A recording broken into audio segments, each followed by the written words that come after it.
नमस्कार, आप सबका बहुत स्वागत है। आप देख रहे हैं कहानी कुर्सी की। मैं हूं सौरभ शर्मा और आज आपके लिए बहुत सारे राज्यों से खबरें हैं। छोटी बड़ी तमाम राजनीतिक घटनाएं आज होने जा रही हैं। बंगाल, बिहार, इसके अलावा मध्य प्रदेश, राजस्थान और दिल्ली, सब जगह सियासत चरम पर चल रही है। 2024 के लोकसभा चुनाव और 2023 के विधानसभा चुनाव से पहले बीजेपी कई बड़े बदलाव की तैयारी में है और ऐसा माना जा रहा है कि जो परिवर्तन होने इसका सारा प्रोसेस वो खत्म हो चुका है। बस वो तारीख कि आखिर किस दिन इसे अमली जामा पहनाया जाएगा उसी का इंतजार है।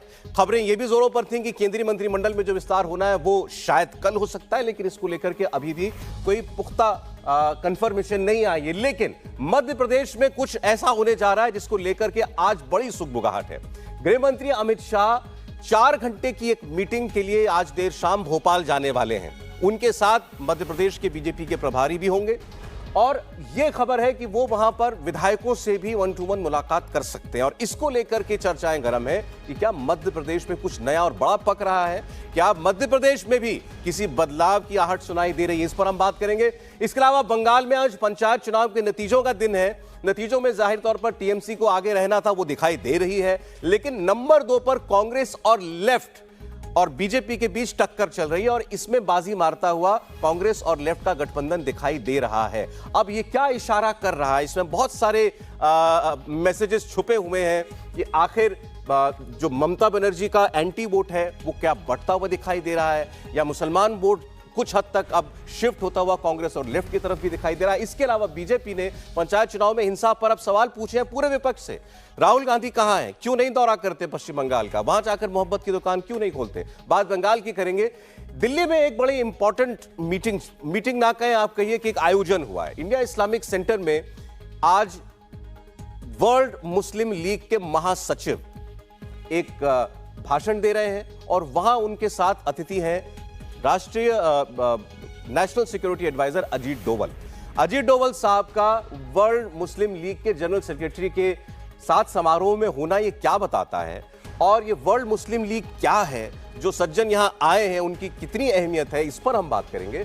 और बारिश को लेकर के सियासत बड़ी जोरों पर चल रही है। दिल्ली में जगह जगह पानी जमा है। एलजी जाकर के यमुना के से सटे हुए इलाकों में दौरा कर रहे हैं। वो कह रहे हैं खुल करके कि दिल्ली सरकार ने कोई तैयारी नहीं की, कोई तैयारी उन्होंने नहीं की और इसके अलावा उनका यह भी कहना है कि अगर समय से दिल्ली सरकार जाग जाती तो दिल्ली का यह हाल नहीं होता। लेकिन एलजी से भी सवाल पूछे जा रहे हैं कि जब वो हर मामले में दिल्ली सरकार से सवाल पूछते हैं, हर मामले में वो आगे दिखाई देते हैं, तो ये काम भी वो कर सकते थे, इस पर भी वो पहले बैठक बुला सकते थे, ऐसा क्यों नहीं हुआ। और आइए शुरुआत करते हैं बात सबसे पहले मध्य प्रदेश की खबर से। मध्य प्रदेश में क्या भारतीय जनता पार्टी किसी बड़े फैसले के मुहाने पर खड़ी हुई है। गृह मंत्री अमित शाह आज एक स्पेशल विजिट पर भोपाल जा रहे हैं। देर शाम भोपाल पहुंचेंगे, विधायकों से 1-to-1 मीटिंग करेंगे, संगठन के पदाधिकारियों से उनकी बात होगी। सवाल यह है कि क्या वहां कोई बड़ा फैसला होने जा रहा है। बहुत सारी बातें खुलकर नहीं की जाती, लेकिन इशारे काफी होते हैं। चुनाव में कुछ महीने का वक्त बाकी है। मोदी सरकार के 3 बड़े मंत्री आज भोपाल में आपको दिखाई देंगे। गृह मंत्री अमित शाह के अलावा श्रम मंत्री भूपेंद्र यादव और कृषि मंत्री नरेंद्र सिंह तोमर भी मध्य प्रदेश जा रहे हैं। देर रात तक मीटिंग चलेगी। इसमें क्या होगा इस पर हमारी नजर रहेगी, लेकिन हमारे मेहमानों से आपका परिचय एक बार फिर करा दें और फिर इस खबर पर आगे बढ़ते हैं। हर्षवर्धन त्रिपाठी जी हमारे साथ हैं। हर्षवर्धन जी, बहुत स्वागत है आपका। विनोद अग्निहोत्री जी हमारे साथ एक बार फिर मौजूद हैं आज कहानी कुर्सी की में। विनोद जी स्वागत है। और प्रदीप सिंह जी आपका बहुत स्वागत है। सर, गृह मंत्री जा रहे हैं, 4 घंटे की बैठक होगी। जो उनका ट्रैवल आइटिनरी आई है उसमें लिखा है 4 घंटे बैठक चलेगी और खबर हमारे पास यह है कि उसमें विधायक भी मौजूद होंगे, विधायक दल पूरा मौजूद रहेगा। इससे चर्चा चल रही कि क्या चुनाव से पहले कोई बड़ा धमाका मध्य प्रदेश में होने जा रहा है। नहीं, मुझे इसकी उम्मीद कम लगती है क्योंकि समय नहीं है। परिवर्तन की ज़रूरत तो थी लेकिन उसका समय निकल चुका है, एक बात। दूसरी, जो गृह मंत्री जा रहे हैं जिसकी इतनी चर्चा हो रही है, उसका कारण यह है कि गृह मंत्री ने मध्य प्रदेश और छत्तीसगढ़ का जिम्मा अपने ऊपर ले लिया है। उस दोनों राज्यों का चुनाव मैनेजमेंट, दोनों राज्यों में बीजेपी मुश्किल में है। मध्य प्रदेश में अपेक्षाकृत कम मुश्किल में है, छत्तीसगढ़ में बहुत ज़्यादा मुश्किल में है। तो इन दोनों राज्यों को संकट से उबारने का जिम्मा अपने ऊपर लिया है गृह मंत्री ने। तो इस वजह से इसका स्केल जो है एकदम से बड़ा हो गया है। ये पहली बैठक करने जा रहे हैं चुनाव की तैयारी के लिए। तो इसलिए प्रभारी भी साथ में गए हैं और विधायकों के साथ। समस्या केवल बीजेपी की नहीं, पूरी राजनीति की है, वो है विधायकों और सांसदों की एंटी इनकम्बेंसी। वो अपने चुनाव क्षेत्र में काम नहीं करते, लोगों का आरोप है कि भ्रष्टाचार में लगे रहते हैं। इस समस्या से निपटना सभी पार्टियों के लिए मुश्किल हो रहा है, लेकिन बीजेपी के लिए खास इसलिए है कि वो कैडर बेस्ड पार्टी है, संघ का समर्थन है उसे। उसके बावजूद उसके विधायक अगर इस तरह का व्यवहार करते हैं, अपने चुनाव क्षेत्र पर ध्यान नहीं देते। कितने विधायक हैं जो इस मुगालते में रहते हैं, कहिए कि आखिरी समय पर कॉन्स्टिट्यूंसी बदल लेंगे तो हमारी एंटी इनकम्बेंसी खत्म हो गई, पार्टी की रहेगी तो पार्टी झेले। तो ये जो चीज़ें हैं, इसका हल निकालने की कोशिश जरूर लगातार हो रही है, लेकिन वो बहुत आसान नहीं है। जो प्रधानमंत्री बार बार संसदीय दल की बैठक में कहते हैं, अपने चुनाव क्षेत्र में जाइए, वहाँ की समस्याएं सुनिए, उनको हल करने की कोशिश कीजिए। तो ये बैठक हो रही है पूरी मशीनरी को चुस्त दुरुस्त करने के लिए, कहाँ कहाँ कमी है उसको ठीक करने। लेकिन अभी जैसा आपने कहा कि गृहमंत्री ने जिम्मा अपने ऊपर ले लिया। मध्य प्रदेश की पहले बात करते हैं। मतलब बीजेपी को भी लगता है अपने इंटरनल असेसमेंट से कि मामला हाथ से निकल रहा है मध्य प्रदेश में। निश्चित रूप से, मतलब ऐसा नहीं कि बीजेपी ये उसमें नहीं है कि हम जीत ही रहे हैं। बहुत मुश्किल है, जीतेंगे तो बहुत कठिनाई से जीतेंगे। पिछली बार जैसी स्थिति थी उससे खराब हो सकती है, उससे बेहतर अभी दिखाई नहीं दे रही है। कांग्रेस ने वहाँ बहुत गेन किया है। कमलनाथ ने जिस तरह से पिछले 2-2.5 साल में, जब से ये सरकार बनी है 2020 से, तब से लेकर अब तक में काफ़ी कांग्रेस की स्थिति में सुधार किया है। और सबसे बड़ी बात यह है कि ट्राइबल एरिया में क्या होगा। बीजेपी पिछली बार जो हारी थी वो ट्राइबल वोटों के नुकसान से सबसे ज़्यादा नुकसान हुआ था बीजेपी का। अब गुजरात से पहले से जो है बीजेपी ने ट्राइबल्स को साधना शुरू किया था। पहले राष्ट्रपति बनाया उनके समाज से, उसके बाद अलग अलग स्कीम, जहाँ जहाँ समस्याएं हैं उनको हल करने की कोशिश। तो गुजरात में उसका असर दिखा। गुजरात में बीजेपी ट्राइबल एरिया में ऐसी सीटें जीती जो आज तक नहीं जीती थी, तो उसका असर दिखा है। क्या मध्य प्रदेश और छत्तीसगढ़ में होगा, राजस्थान में होगा, ये प्रश्न है। कितना सुधार हुआ है, कितना अंतर आया है, ये अब चुनाव का नतीजा आएगा तभी मालूम होगा। लेकिन बीजेपी की पूरी कोशिश है कि इन सभी राज्यों में जो चुनाव में जा रहे हैं, सब में ट्राइबल वोट का बहुत बड़ा महत्व है। ठीक। तो ऐसे में अगर ट्राइबल कम्युनिटी को साथ लाने में या पहले से ज़्यादा लोगों को साथ लाने में कामयाब होती है, तो उसके लिए स्थितियां थोड़ी अनुकूल। और आपका मानना है कि परिवर्तन की जरूरत मध्य प्रदेश में बीजेपी के लिए थी, लेकिन अब समय नहीं है। अब समय नहीं। ठीक। विनोद जी, आपको भी लगता है कि कोई बदलाव की गुंजाइश नहीं है? काफी हद तक, क्या लगभग पूरी तरह प्रदीप जी से सहमत हूं कि परिवर्तन अगर किया जाना चाहिए था तो 6-7 महीने पहले किया जा सकता था। अब परिवर्तन की गुंजाइश मुझे बिल्कुल नहीं लगती। मुझे ये लगता है कि हो सकता है संगठन में कोई बदलाव हो जाए, हो सकता है प्रदेश अध्यक्ष के स्तर पर शायद कोई नया चेहरा आ जाए सामने। और इसलिए भी अमित शाह जी गए हैं तो 4 घंटे का बात करेंगे, विधायकों का मंडल टोलेंगे, और दूसरा उनके क्षेत्रों में क्या समस्याएं हैं, कौन से मुद्दे, इस पर बात करेंगे। मुख्यमंत्री बदलने की मुझे संभावना इसलिए भी नहीं लगती कि आमतौर पर भारतीय जनता पार्टी जब फैसला करती है मुख्यमंत्री बदलने का, तो वो फैसला सरप्राइज होता है। उत्तराखंड में भी विधायकों से पूछ, मैंने नहीं कहा कि मुख्यमंत्री बदलने की बात है, आपने कहा। आपने नहीं कहा, ये रिकॉर्ड पे जाना चाहिए। नहीं, आपने नहीं कहा, लेकिन आपका इशारा वही। राज्य में चुनाव का मतलब, चुनाव में बदलाव का मतलब मुख्यमंत्री के चेहरे से ही होता है, तो हम लोग ये मान के चलते हैं। तो देखिए, उत्तराखंड में जब बदला गया था त्रिवेंद्र सिंह रावत, तीरथ सिंह रावत, धामी को, तो कोई विधायक दल की बैठक करके नहीं बदला, बाद में विधायक दल की बैठक हुई। गुजरात में बदला गया, भूपेंद्र सिंह पटेल आए रूपानी की जगह, तो अचानक तय हुआ कि रूपानी जी ने इस्तीफा दिया और भूपेंद्र सिंह पटेल विधायक दल की बैठक में नेता चुने गए यहाँ से। तो अगर बदलना होता तो वो पहले से ही शिवराज सिंह को मैसेज दे दिया जाता कि भाई इस्तीफा दीजिए, और उसके बाद विधायक दल की बैठक होती। मुझे नहीं लगता कि बदलाव की कोई संभावना है, बल्कि ये जरूर है कि कैसे जो कमियां हैं जिनकी वजह से, जैसा प्रदीप जी कह रहे हैं कि भाजपा को दिक्कत आ रही है, एंटी इनकम्बेंसी विधायकों की है, और क्योंकि अरे ये इतना इंपॉर्टेंट क्यों है एमपी बीजेपी के लिए? इंपॉर्टेंट है भाई, बीजेपी का सबसे जनसंघ के जमाने से हर राज्य महत्वपूर्ण है, कर्नाटक भी था, लेकिन एमपी को मानते हैं खास, बीजेपी एमपी नहीं निकलने देना चाहती। इसलिए कि जनसंघ के जमाने से भारतीय जनता पार्टी का उत्तर भारत में सबसे पहला और सबसे मजबूत गढ़ है मध्य प्रदेश। वहां और मध्य प्रदेश एक तरह से आप मान सकते हैं उत्तर प्रदेश के बाद उत्तर भारत में सबसे महत्वपूर्ण राज्य है संख्या की दृष्टि से भी और परसेप्शन की दृष्टि से भी। और जिस तरह मध्य प्रदेश, ये जो चुनाव हो रहे हैं 4 राज्यों के, 5 राज्यों के में सबसे बड़ा राज्य मध्य प्रदेश है। छत्तीसगढ़ और तेलंगाना और राजस्थान से की तुलना में वहाँ विधानसभा की भी सीटें ज़्यादा है, लोकसभा की सीटें भी ज़्यादा है, इसलिए भी महत्वपूर्ण है। और केंद्र और वहाँ सरकार है उनकी, और जिस तरह सरकार बनी थी कांग्रेस सरकार गिरा करके, वो भी एक मुद्दा है। तो मध्य प्रदेश वाकई बहुत महत्वपूर्ण है। भारतीय जनता पार्टी, वैसे तो सभी राज्य महत्वपूर्ण है, लेकिन मैं एक चीज़ कहूँ कि भारतीय जनता पार्टी के विधायकों में एक कॉन्स्टिट्यूंसी बदलने वाला जो जिक्र किया प्रदीप जी ने, वो तो वही। दूसरा एक और है कि मोदी जी के नाम पे हम जीती जाएंगे, तो इसलिए भी उनके अंदर एक आ जाता है कि ठीक है, क्षेत्र में जाए तो चाहे ना जाए। जितना प्रधानमंत्री नरेंद्र मोदी अपने क्षेत्र में जाते हैं, उसका आधा भी विधायक अगर समय दें तो शायद इतनी एंटी इनकम्बेंसी ना हो। लेकिन समस्या यही है कि जब ये, वही कांग्रेस के पतन का कारण यही था।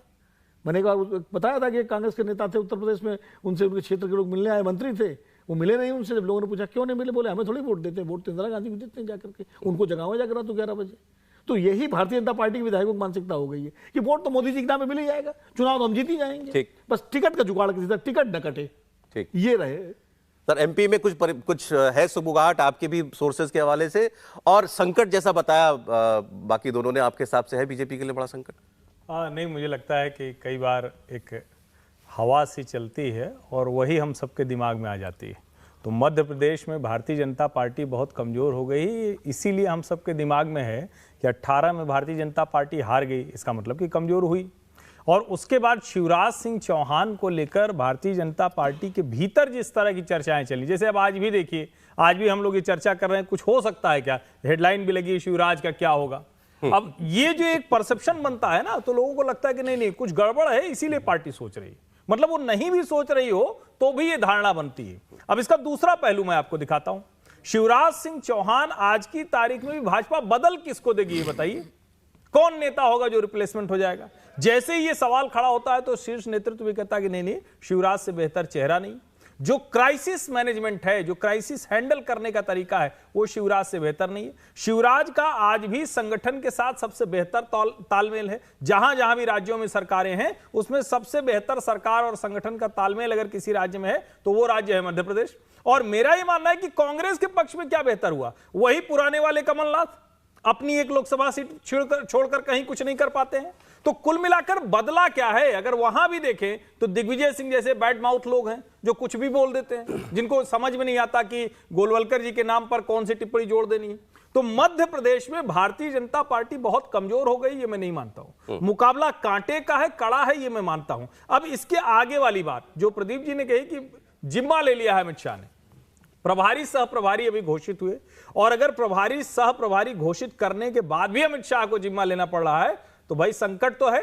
इसका मतलब यह है कि उनको ये लग रहा है कि कांग्रेस की जो परसेप्शन मेकिंग है उसको ध्वस्त कैसे करना है। ये परसेप्शन बैटल है जिसके लिए अमित शाह वहां जाए। ये संकट का परसेप्शन है या संकट है? नहीं, संकट का परसेप्शन भी है, संकट है भी। देखिए, राजनीति में, चुनावी राजनीति में इंडिकेटर क्या होता है इसका? चुनाव के नतीजे, लोगों का मतदान में रुख। स्थानीय निकाय के जो चुनाव हुए हैं अभी साल भर पहले करीब हुए, बीजेपी ऐसी जगहों पर हारी है जहां 25, 30, 40 साल से नहीं हारी। महाकौशल में जबलपुर चला गया तो, और उसके अलावा ग्वालियर और भिंड के रीजन में जहां नरेंद्र सिंह तोमर लगे रहे, जहां ज्योतिरादित्य सिंधिया लगे रहे, जहां शिवराज सिंह चौहान लगे रहे, तो ये इंडिकेटर है। बाकी तो असलियत मतलब सचमुच मतदाता के मन में है, कोई क्या है कोई नहीं जानता है। लेकिन ये इंडिकेटर है कि बीजेपी ऐसी जगहों पर कमजोर हुई जहां उसकी ताकत बहुत ज्यादा थी जी। तो ये एक संकेत है। दूसरा 2018 की हार, तीसरा 15-17 साल की एंटी इनकम्बेंसी, चौथा एक ही चेहरे से, जरूरी नहीं कि शिवराज सिंह चौहान से लोग नाराज हो, एक चेहरा देखते देखते कई बार ऊब भी हो जाती है।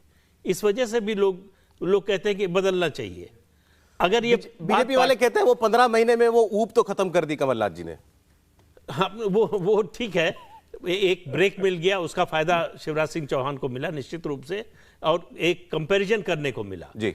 पहले 15 साल तो मतलब लोग भूल ही गए थे 2018 से पहले कि कांग्रेस के शासन में क्या बुरा हुआ था या क्या अच्छा हुआ था जी। तो तुलना करने के लिए कुछ नहीं था।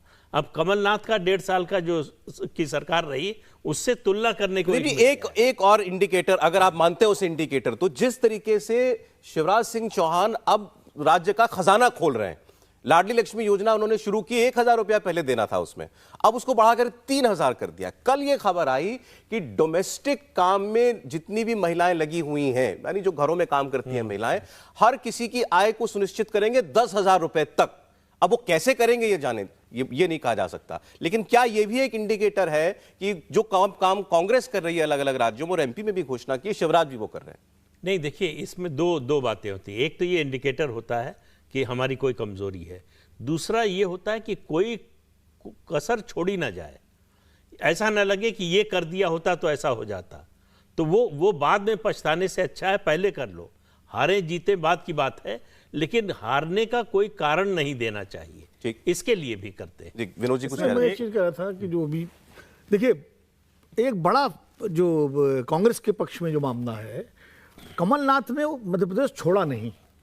चुनाव सरकार गिरने के बाद कमलनाथ चाहते तो दिल्ली आ सकते थे और यहाँ की अपना केंद्रीय राजनीति में पड़े रहते, लाने की बात भी हुई थी उनको, लेकिन उन्होंने नेता विधायक दल का अपना पद रखा और उसके बाद फिर प्रदेश अध्यक्ष रहे और नेता विधायक दल फिर गोविंद सिंह बन गए।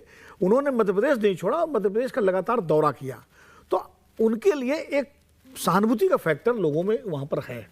अब कितना है, चुनाव पे कितना असर डालेगा ये अलग बात है, लेकिन वो एक फैक्टर है। दूसरा, कांग्रेस के अंदर जो इनफाइटिंग थी पहले, सिंधिया, दिग्विजय सिंह, कमलनाथ, सुरेश पचौरी और अरुण यादव, ये इस तरह के तमाम जो क्षेत्रीय नेताओं के बीच में, वो काफ़ी हद तक, तो सिंधिया के चले जाने से वो एक खेमा पूरी तरह से चला गया बीजेपी में, वो दिक्कत बीजेपी के सामने आ रही है, खासकर भिंड मुरैना और ये ग्वालियर चंबल संभाग में। दूसरा ये है कि दिग्विजय सिंह और कमलनाथ के बीच में एक केमिस्ट्री बन गई दोनों के बीच में। अभी जो तमाम संगठन के फैसले हुए उसमें वो दोनों उन्होंने मिल बांट करके अपना हिसाब से नियुक्तियां करवाई। हालांकि कई लोग असंतुष्ट हैं, जैसे सुरेश पचौरी जी असंतुष्ट हैं, अरुण यादव को भी के अंदर भी असंतोष है, लेकिन वो असंतोष इतना बड़ा भी नहीं है इस मामले को लेकर के कि वो पार्टी का नुकसान कर सके या ये लोग पार्टी के खिलाफ कोई काम करें। तो ये एक जो कांग्रेस के अंदर बहुत ज़्यादा एक रोग रहा है भीतरघात का, वो अभी काफ़ी हद तक जो है कम हुआ है। ये भी उनके पक्ष में फैक्टर है। माना जाता था कि कांग्रेस का वोट कम है, नेता ज्यादा है, बड़े मतलब भारी भारी, किसी एक प्रदेश में अगर सबसे वजनी नेता थे तो मध्य प्रदेश में थे। अब बीजेपी में हो गया है, वहाँ नेता ज्यादा है। एमपी पर एक कमेंट आपका फिर जरा, ये केंद्रीय मंत्रिमंडल को लेकर जो चर्चा है। मैं कह रहा हूँ, देखिए एक तो ये कि मैं ये मानता हूँ कि ये वाली जो रेस शुरू होती है जिसमें शिवराज जी भी लग गए हैं, ये ठीक नहीं है कि आप पैसे दे देंगे, कोई योजना चला देंगे, लेकिन इसका एक दूसरा पहलू है। शिवराज सिंह चौहान की राजनीति को अगर हम शुरू से देखें, वो इस देश के पहले ऐसे नेता हैं जिन्होंने भावांतर योजना शुरू की थी। पहले नेता हैं जिन्होंने कहा कि जो गैप होगा उसका भुगतान हम करेंगे, और वो अब बाकी राज्यों में आ गई है। अब बाकी राज्य अब कॉपी कर रहे हैं। तो मुझे लगता है कि शिवराज सिंह चौहान इस मामले में थोड़ा प्रोएक्टिव लीडर रहते हैं, और ये जो वो कर रहे हैं ये ठीक बात है। ये मैं भी कह रहा हूं कि भाई मुकाबला बहुत कांटे का है और होना भी चाहिए, लोकतंत्र में किसी को ऐसे फ्री रन नहीं मिलना चाहिए। लेकिन शिवराज सिंह चौहान की ये योजनाएं दोनों वजहों से है। एक तो ये कि उनकी अपनी इस तरह की शैली है, और दूसरा उनको लगता है कि जो 5 गारंटी वाला मसला चल रहा है कहीं इसमें कोई कसर न रह जाए, जो प्रदीप जी ने भी कहा कि एकदम उसमें कोई अंतिम समय की गुंजाइश न रह जाए, वो भी कोशिश। एक खबर मैं दे दूं आपको। हाँ जी प्लीज। छोटी सी, जो शिवराज सिंह की लाडली योजना है, इसको देख करके गुजरात में जो आम आदमी पार्टी के विधायक दल नेता हैं गढ़वी साहब, उन्होंने मांग की है भूपेंद्र सिंह पटेल से कि गुजरात में भी ये योजना लागू की जाए। जो आप मध्य प्रदेश में कर सकते हैं, गुजरात में को नहीं लग सकते। तो ये जो फ्रीबी का रोग है ना, ये धीरे धीरे बढ़ता चला जा रहा है। और आम आदमी पार्टी तो ये कह रही है, वो तो क्रेडिट ले रहे हैं, आप हम सारे दल हमको कॉपी कर रहे हैं, जो कुछ हद तक ठीक भी है। नहीं, और ठीक भी है, ये डिबेट तो जानी चाहिए। लेकिन ये परसेप्शन गलत है कि ये विनिंग फार्मूला है। हाँ। यही घोषणा करेंगे तो आप जीत जाएंगे। उत्तराखंड, गुजरात, गोवा, ये सब देख लिया आम आदमी पार्टी, यही मुद्दे लेकर हिमाचल कुछ नहीं चला। लेकिन जैसा आप ही कहते हैं कि जहां थोड़ी बहुत गुंजाइश होती है, वहां आप ये भी घोषणा कर दें, तो फिर शायद रफ्तार पकड़ लेती है। कैटलिस्ट का काम खाने में अचार है मतलब। नहीं, अब देखिए मध्य प्रदेश के गाँव में ये चर्चा खूब हो रही कि भैया तुम्हारे खाते में आया क्या, बहन जी देखा तुमने क्या।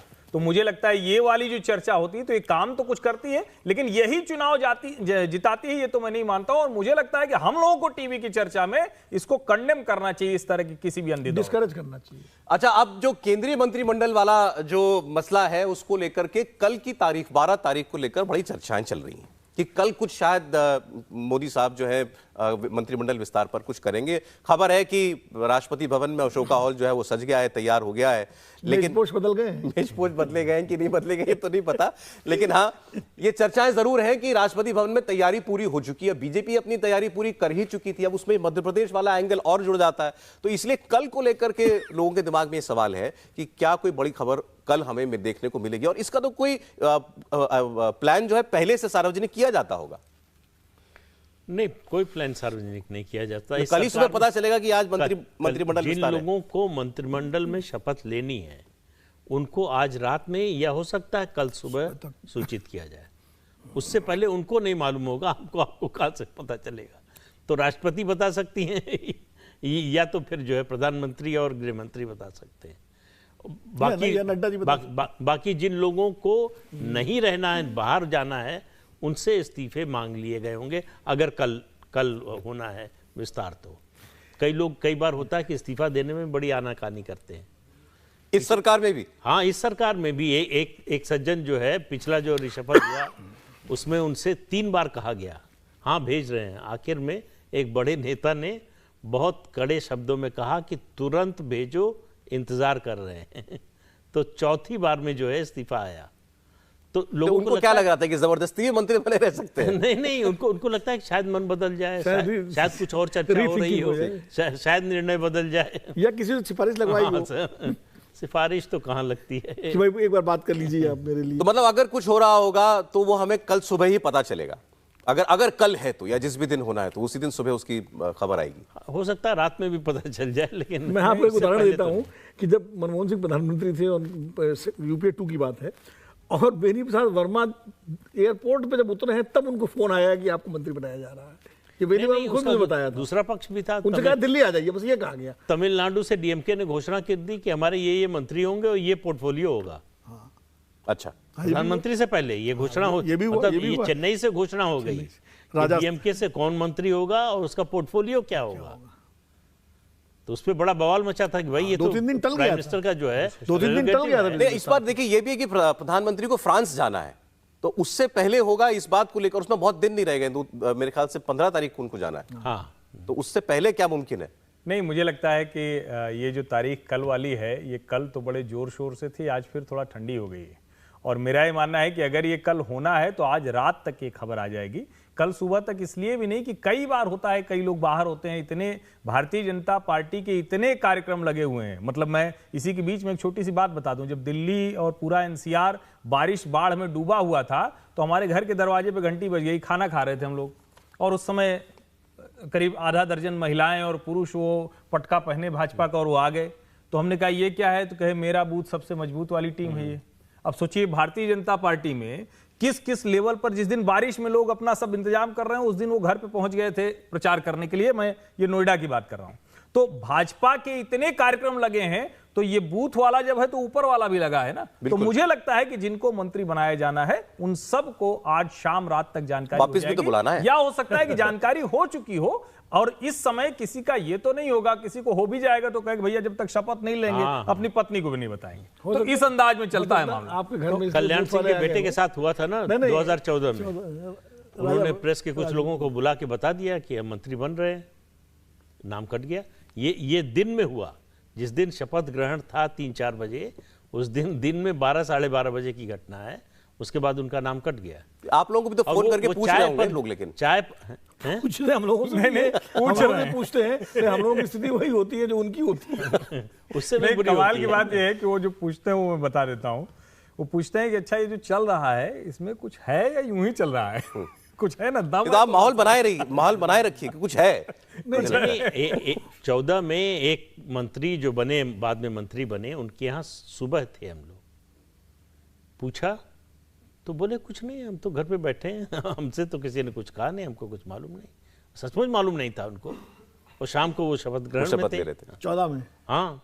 इंडिया टीवी हर वक्त हर जगह डाउनलोड करने के लिए सर्च करें India TV news Google play store या ऐप स्टोर पर।